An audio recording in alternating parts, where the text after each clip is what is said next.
new condo, saying your name at the front. You can stay if you want. It's been one of those nights I ain't had in a minute. It's been a minute. Recreate the feeling. But it's never the same as the first time. WWE's lead booker. However, recently his creative output has been a mixed bag to say the very least. From botched retirement runs to alienating the audience, join us now as WrestleMania looks at 10 things Triple H has ruined in WWE. Be sure to subscribe and hit that notification bell for daily wrestling videos. Number 10, the theme songs. And when WWE first signed a deal with Def Rebel, fans were quite rightly worried. Hiring an unknown entity to produce music was a bold move, and due to WWE making budget cuts left, right, and center, fans were concerned that these themes would fall flat. Unfortunately, they were right. The theme songs produced by Def Rebel, well, with a few minor exceptions, have been utterly dreadful. They're soulless, generic, and all sound the same. Triple H just failed to realize the importance of a theme song in WWE, which is a big surprise, especially as his theme songs were such an integral part of his persona in the 90s and 2000s. Theme songs for WWE talent just isn't a focus for the game, and it's not exactly clear why. Does the game strictly want to focus on the day-to-day product rather than production elements? Well, it's possible, but when fans are actively complaining about the same issue time and time again, not to mention the talent themselves even express, maybe this is just a sign that a big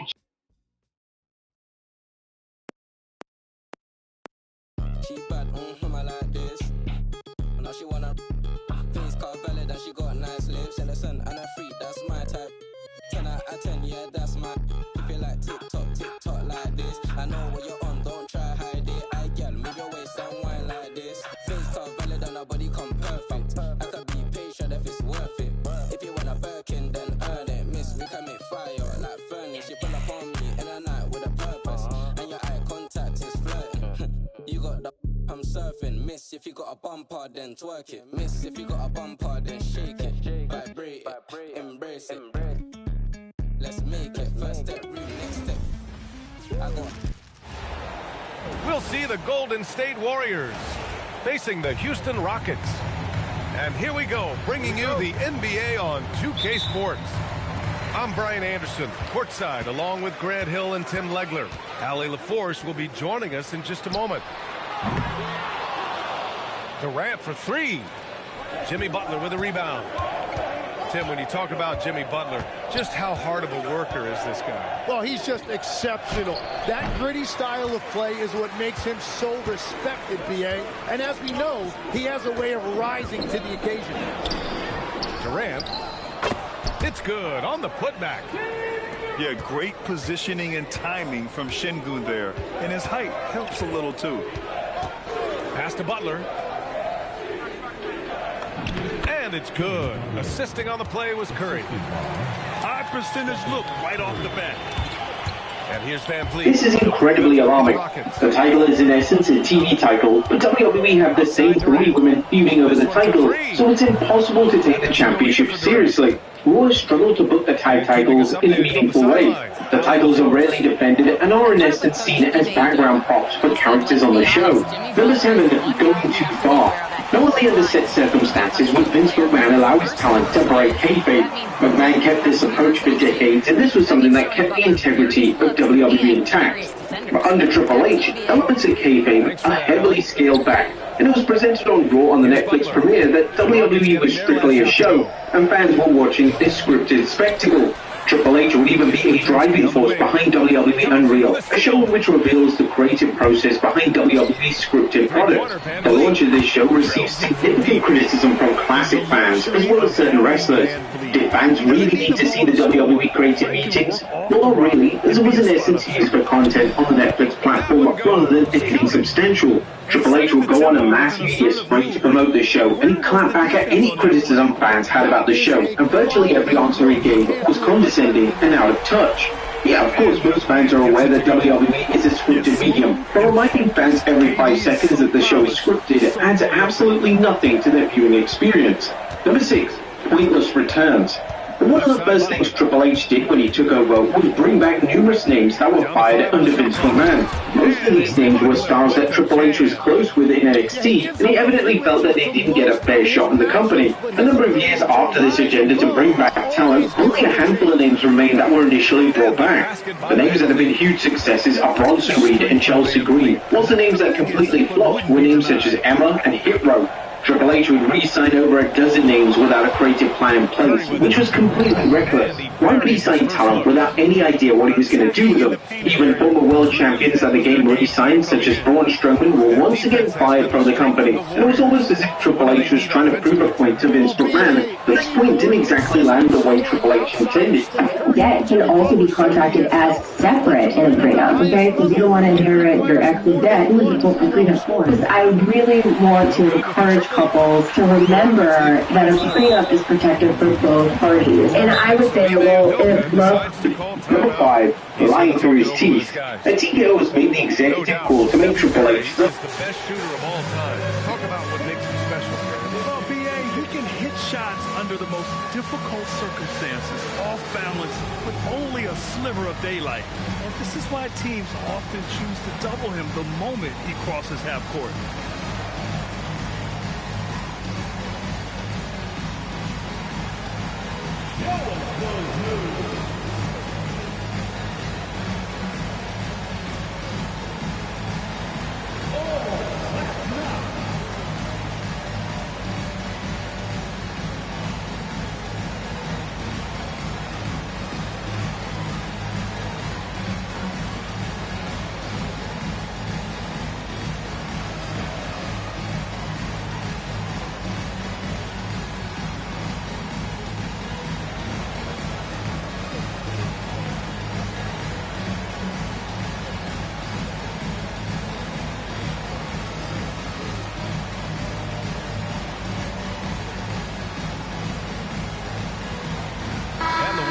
Will go with a different look here.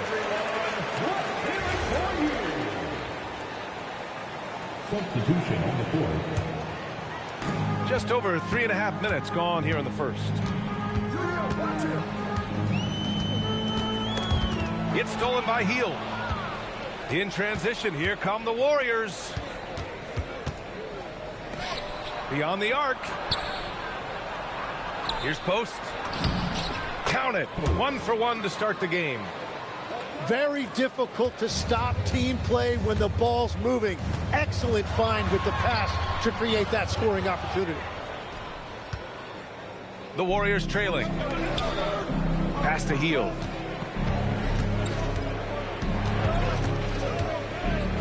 There's 45 seconds left to the opening quarter. Where was the defense? Can't allow It has massively messed up WWE's pacing for shows. They went through a period of having a show every 2 weeks for the first half of 2025. It was sometimes just 7 days between major shows. And this may have worked if the shows were good, but the Saturday night's main event shows have been underwhelming. Fans have even questioned if Triple H even cares about them. But Triple H and Nick Khan will go on an extensive media tour promoting WrestlePalooza on ESPN, and they actively told everyone who would listen that the show was going to be a mini WrestleMania of sorts. Unfortunately, it surfaced that the build to the show was the focus for the game, as during one of the episodes of Raw during the build to the show, he decided to miss the show in favor of filming Kill Tony. Shockingly, the game then publicly revealed that he hadn't even watched that edition of Raw that he missed, and he had zero idea that a planned segment between Io Sky and Stephanie McHare hadn't even got ahead. Number 3, over-reliance on celebs. The celebs being involved in WWE is nothing new. However, under TKO, this has gone to an extreme. TKO and WWE will do just about anything for any type of celebrity endorsement. Whilst this has worked well with Bad Bunny and Jelly Roll, not every celebrity endorsement is going to lead to a surge of interest in the wider product. This has backfired massively on WWE with Travis Scott, as Scott was involved in a major angle with John Cena and Cody Rhodes, and was even presented as a difference maker in the WrestleMania main event. As Scott then disappeared from WWE programming, and it appears that both have cut ties. This was a complete waste of time and didn't lead to anything of note. Fans are quick to point out that whenever WWE promotes a new show, such as WrestlePalooza on ESPN, they put celebrities such as Snoop Dogg at the forefront. This is confusing, as these names aren't on the shows, so if new viewers expect to see the likes of Snoop Dogg on the show, then they're going to be rather disappointed. WWE and Triple H need to realize that the WWE boom period that began around late 2022 and early 2023 occurred thanks to the product being red hot. It wasn't due to the involvement of a single celebrity.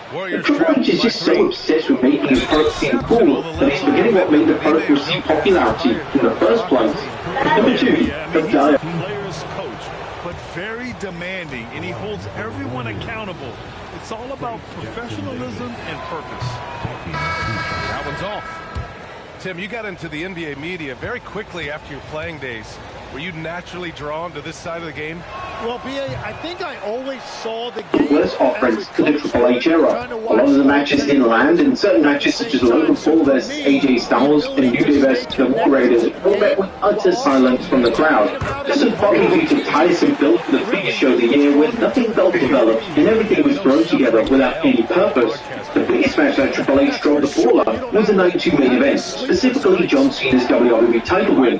The match was slow, boring, and when Travis Scott interfered, it made things even worse.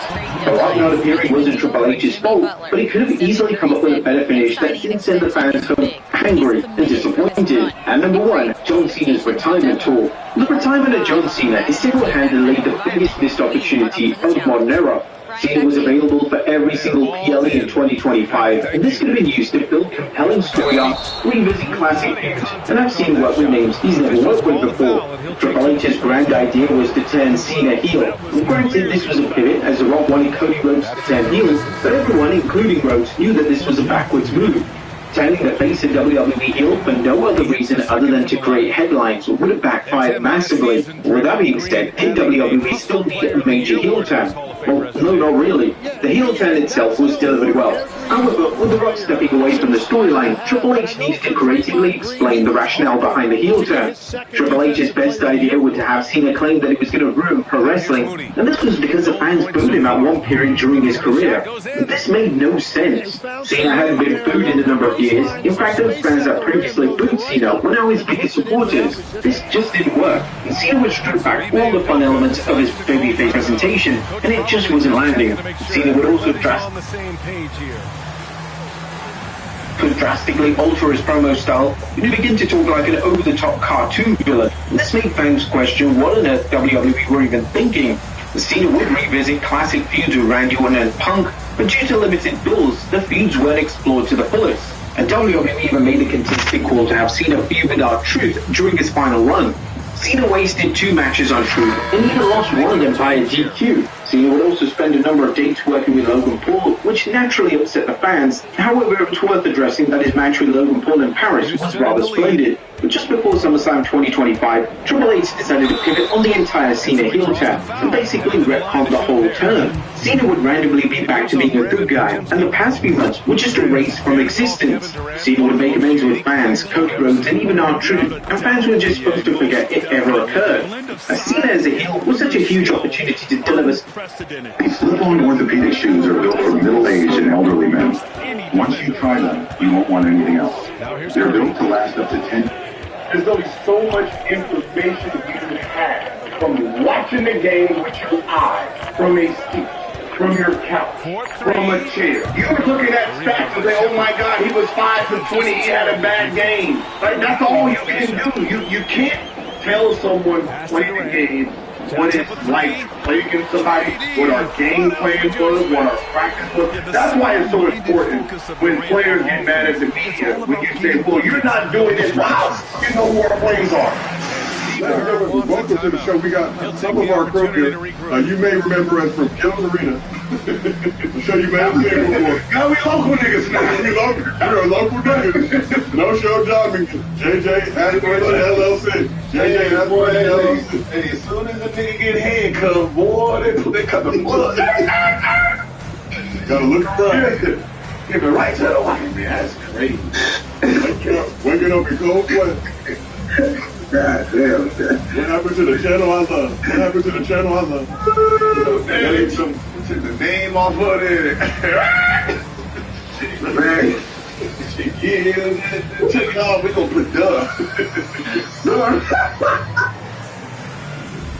And not Gilbert Arenas show. No, Gilbert Arenas is like very cool, ladies and gentlemen. We're talking to the good folks over at Underdog, getting things sorted out, figuring out cadence and all that good stuff. Once you guys can know how to report to you. We'll be back on the very soon. We got Mr. in the building here. We got Gilbert Arenas, the namesake of the Gilbert Arenas show. Here on YouTube. Shout out to everybody watching my playback. So, first topic I want to get into, Stephen A. Smith, friend of the program, Gilbert, stood on the show numerous times. He said that too many non-hoopers are talking about the game. So he said, unfortunately, on too many occasions, cats that didn't play, they want to act like they knew it all on their own when it's impossible. I would never disrespect an athlete by acting like I know what people who actually did it know. I don't know more. I know what I know. I can come at you from a scribe, from a pundit, from a commentator's perspective, but I never disrespect. I always make sure you know I don't know what you know. So when you hear that, we saw a situation recently where Ryan Clark got into it on his show, basically called the dude out, said he had never played football before. A lot of non-football players all banded together and said that's okay. He's covered the game for years. How do you guys feel when you hear squares, as I like to call it, trying to talk about the game that you played at a very high level, that you make billions of dollars playing, and they try to talk the game as if they know the game like you know it? I mean, he, like, you know, but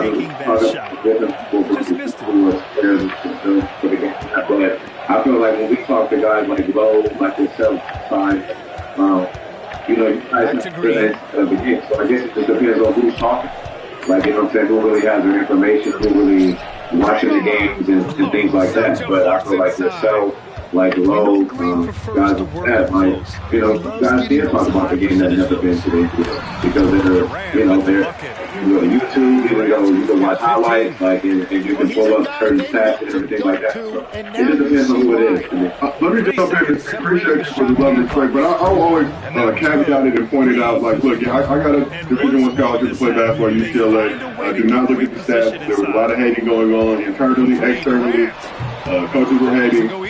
The nightlife in Los Angeles was getting the best of me. But for me, being on the couch with you guys always makes a point. Like, if I'm on the couch with you guys are all played at a much higher level than me. All been in locker rooms, all been a part of teams. You know this game inside and out. I'm always going to defer to you guys. I'm always going to ask questions. I will very rarely kind of infuse my takes and opinions into it. Because really, I don't know.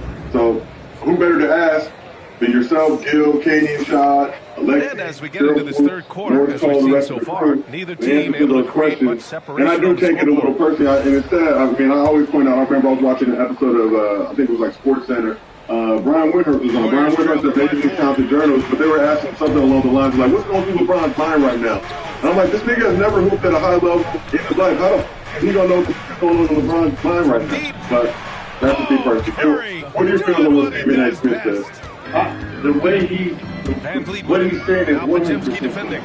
just like what Ryan Clark was saying, is 100% correct. There's just only a certain amount of information you could actually have, and then you're capped off. Right? Just like a plane. We all ride planes every goddamn day. We can't be the pilot. We don't know what the pilot is doing. And we know turbulence with the seatbelt on. We know how to get off. We know air pressure. We know pull this shit out, put ours on before we put the kids on.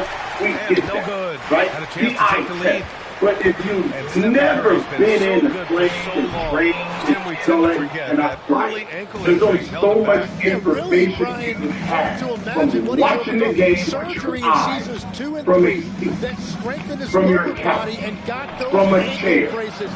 Right? You was looking at stats and say, oh my God, he was 5 for 20, he had a bad game. Like, that's all you can do. You can't tell someone when you get what it's like playing against somebody, what our game plan was, what our practice was. That's why it's so important when players do that as a media. When you say, well, you're not doing this, well, how do you know who our plays are? Are you going through rundowns? Do you know our game plan? Do you know if we was doubling him or not? Do you know where we was pushing him? Do you know exactly whose fault it was? You don't know that. And that'd be the problem when you act like this. If you say, yo, you had a bad game because you're looking at my stats.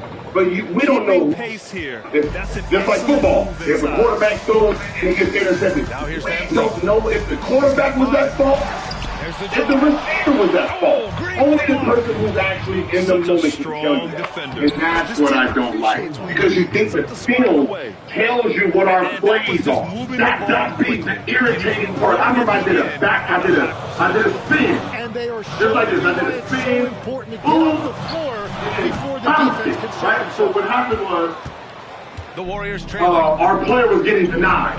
Right? He was getting denied, and we had dribble reaction moves. So dribble, I can hand it off, he's denying you back door. But an automatic back door is if I spin on it. So if you're over here and I come this way and it spins towards you, you're supposed to automatically go back door. Nba2k26 decides to call timeout. I think right now, I passed it. Looking at some adjustments. Out of bounds. Okay, Yasser, you sign first. Am I dreaming right now?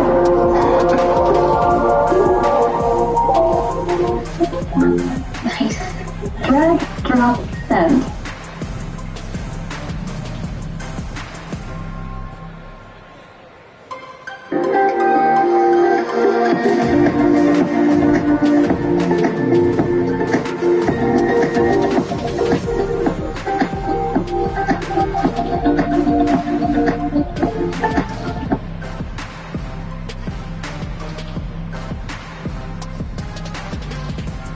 But media gonna tell me I made a bad play. Man, how the fuck you know my play? So, what are you talking about? All right, so I have a question. So, you're telling me that because they don't know what's going on behind closed doors, right? But they see you go, say they see you have 3 games, right, and then all of a sudden that's football. Like, they're trying to figure out what's going on. Like, how can you be? Because at the end of the day, sports is about being consistent. So if you're not being consistent, you're losing. It's just like the internet game. Like, if that's a bad game, things be open for people to talk about. So you're telling me that a fan that sits there every day courtside and he's watching you, and you're getting 25, 25, 25, 25, and then they think you go 5 games or 4 games. Having that, like, they have some question, like, what just happened? And because I'm consistent every day, of course, so I'm just asking. I'm asking from a fan. And I asked you, and I said, hey, yo, you hit that 55. What happened? You became unaggressive. And I told you why. I'm saying you don't know that. Unless we ask you the question, we assuming you fell off or you're doing this goal. My veteran is basically telling me, hey, it ain't your turn right now. Catch the ball. So that's yeah, but the fans, they don't give a fuck about that. And so the fans are wondering, because first of all, the same fans that was cheering me back then, they're back. So what I'm saying is the fans a lot. Like, that's not a bad thing.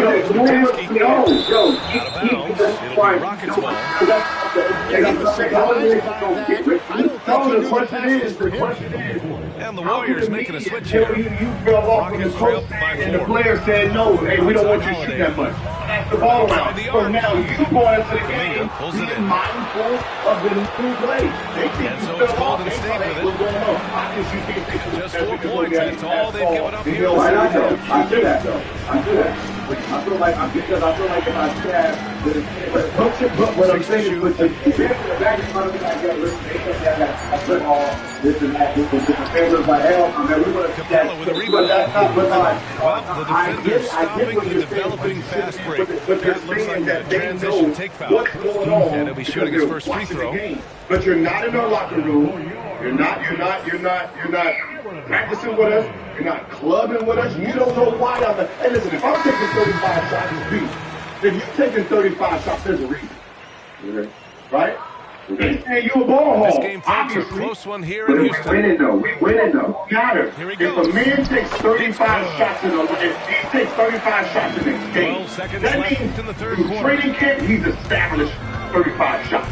Practice every day, he's established 35 shots. 2 on the He clock. ain't passing it to a nigga who's clubbing when he go to Miami. He ain't passing the ball to y'all. So, as a fan, we watching and we talking about, oh, you didn't pass the ball. There's a reason he's not passing the ball.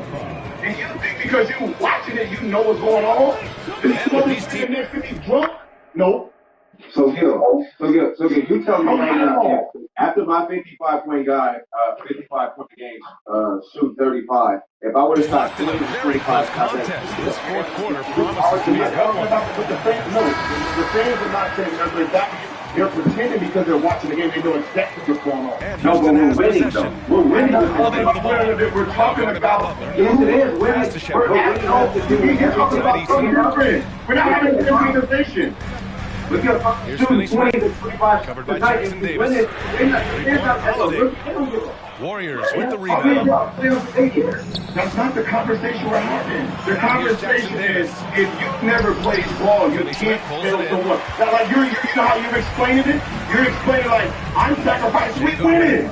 Shit. Here's Finney They're Smith. players doing it. That's the players fell off. Oh, and there's the whistle on the shot.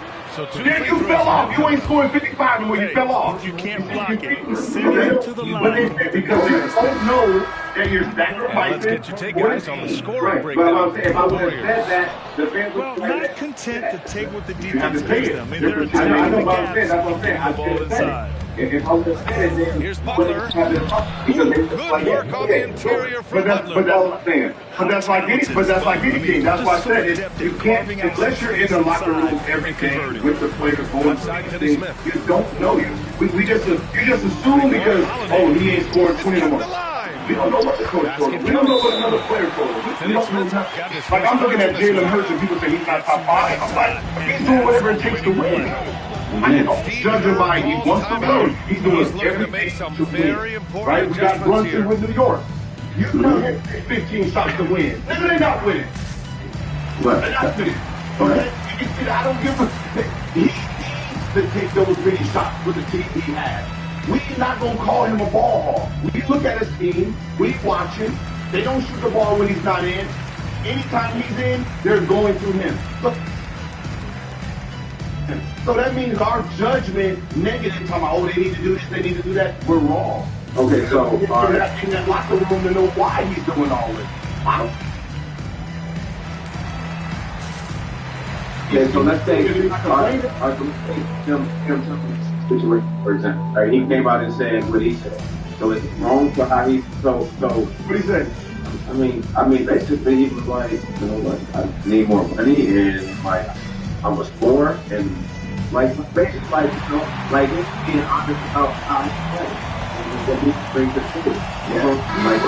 team. With our reporter, Allie LaForce. During that break, Coach Steve Kerr had some advice for the team.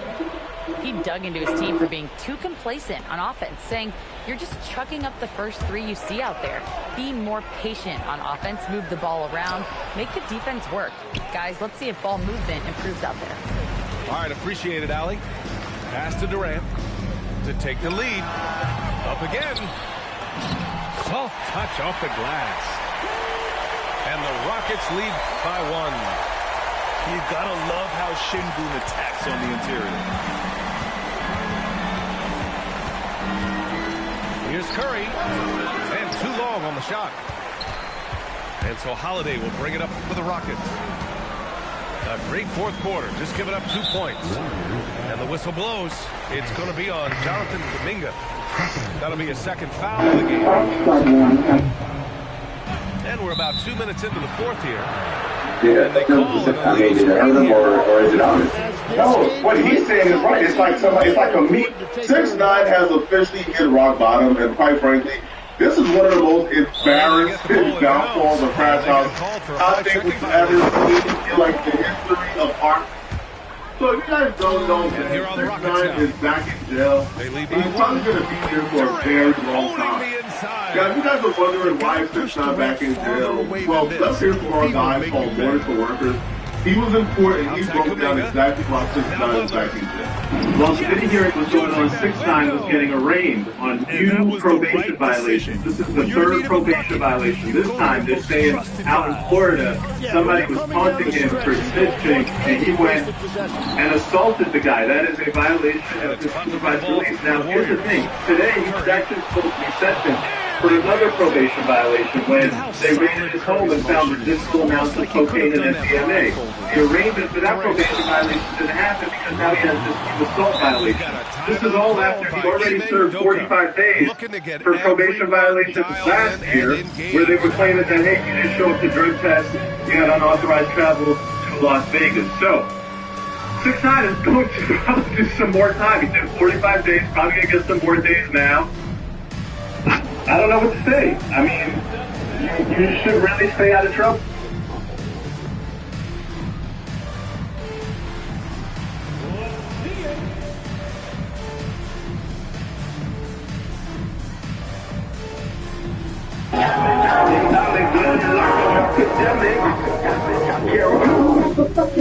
And the Warriors making a change here. Sorry, I hate to do this to you. Zach. Huh? Yeah. Listen, I am on stream. This is how you rap. I just want to tell you.